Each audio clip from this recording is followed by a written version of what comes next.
Okay, so let's talk about China, shall we? That's what the entire special was going to be about, China.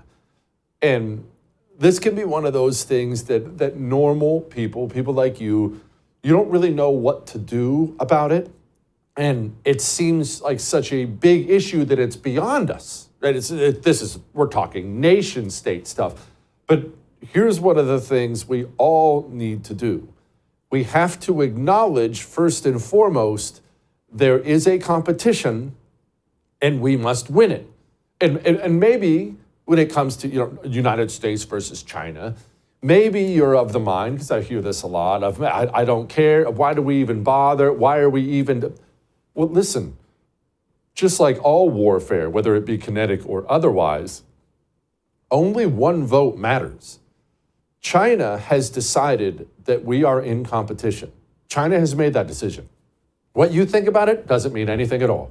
What I think about it doesn't mean anything at all. I cannot want that competition, but China has written down, we are competing with America and we intend to supplant them as the number one country on the planet. And we have to acknowledge what that means. We don't know what a world like that is like because we've never lived in it. But what I do know is you have the communist Chinese making decisions and we can't rebuff them. That means a completely different way of life for everyone who lives on Earth. If they become number one, it's a major, major problem. And so let's look at some of the things they've done here. I mean, let's just talk about COVID alone. I mean, the China special could be 18 hours long, but let's look at what they did during COVID. China realized very quickly they had a problem. They had some sort of a virus, some sort of a disease. China immediately moves to shut down domestic air travel. You're not allowed to just fly from Beijing to Shanghai. No, we're shutting down air travel. But China allowed, after they shut down domestic air travel, they allowed international travel. In fact, it seems like they encouraged it to places like the United States of America. That's fairly overt, is it not? It's extremely overt. We have what they've done when it comes to technological theft. This is something people have harped about for a long time. It's kind of in the weeds, kind of detail-wise, but what is that? Well, companies and inventors, they have copyright, they have ownership over ideas and technology. China doesn't care about that at all. They'll just simply grab your newest phone, your newest piece of military technology, whatever it may be. They'll take it over there, they'll reverse engineer it, and they'll just lay claim to it, and they'll thumb their nose at anybody who raises a stink about that. So it's not just that they're competing. This is a country that's forceful about competing, and they don't care about your morality or my morality or the rules. They don't care.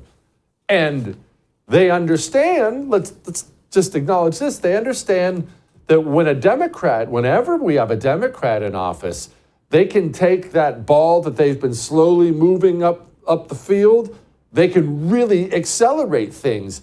Exactly how much information did they get from that spy balloon? Marco Rubio talked about it. I think what's embedded here is a clear message. It's not a coincidence that this happens leading up to the State of the Union address, leading up to Blinken's visit to China. The Chinese knew that this was going to be spotted. They knew that we were going to have to react to it. They flew it over military installations and sensitive sites right across the middle. I mean, look at the flight path of this thing. It's a diagonal shot right through the middle of the continental United States. And the message embedded in this to the world is we can fly a balloon over airspace of the United States of America, and they won't be able to do anything about it to stop us. They calculated this carefully with a message embedded in it. And I think that's the part we can't forget here. It's not just the balloon. It's the message they're trying to send the world that we can do whatever we want and America can't stop us. China's purposeful about it. And that brings us to an uncomfortable question. One that makes us squirm in our chair. Why was that balloon allowed to do what it did? They knew about the balloon when it was over Alaska. They didn't shoot down the balloon until it got to the Atlantic Ocean. Our government allowed a Chinese spy balloon to traverse the entire United States of America without shooting it down. Why?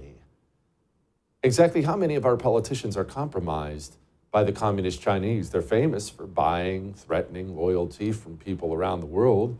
I mean, did you hear Angus King during the Pete Hegseth confirmation hearing? Really concerned about Pete's focus on China. Mr. Husbeck, if you could, I was very disturbed in your opening statement where you talked about the priorities that you have. We will work with our partners and allies to deter aggression in the Indo-Pacific from the communist Chinese. There's not a single mention in this statement about Ukraine or Russia. Is this code for we're going to abandon Ukraine? Senator, the president, that's a presidential level policy decision. He's made it very clear that he would like to see a end to that conflict. We know who the aggressor is. We know who the good guy is. We'd like to see it as advantageous for the Ukrainians as possible, but that war needs to come to an end. You talk a lot about deterrence of China. I would submit that Xi Jinping is watching what we do very carefully. If we abandon Ukraine, that would be the strongest signal possible to Xi Jinping that he can take Taiwan without significant resistance from this country.